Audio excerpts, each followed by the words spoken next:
This morning we got a trailer for a movie, which I know we don't talk about much here, but it is a Sony-produced movie. It is Into the Spider-Verse Part 1. Across the Spider-Verse. Across the Spider-Verse.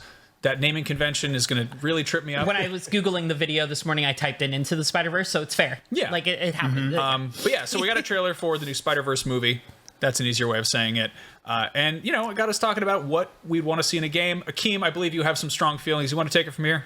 Yeah, absolutely. Now, I just want to say off the top, that I'm really loving all the Spider-Man content we've been getting as of late. I think it goes without saying that we're all excited for the Spider-Man Across the Spider-Verse movie, and with PlayStation giving us 2 amazing Spider-Man games with Marvel's Spider-Man and Miles Morales, with a third on the way.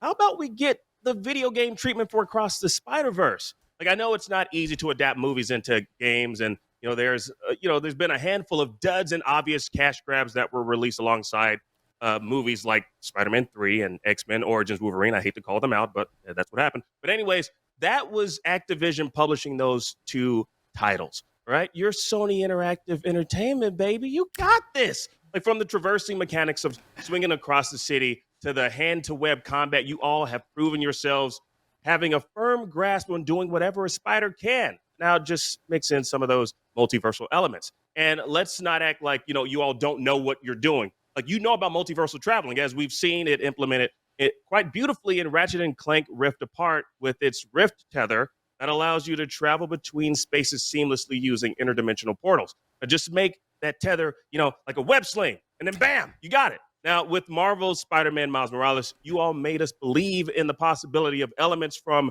that movie translating well into the game when you gave us the Into the Spider-Verse skin with the dropped frame rates and cell shading. Ooh, that was smooth. I loved it so much. Now, this movie is going to have different animation styles, so it'd be interesting and creatively compelling. Compelling game to explore those particular elements further.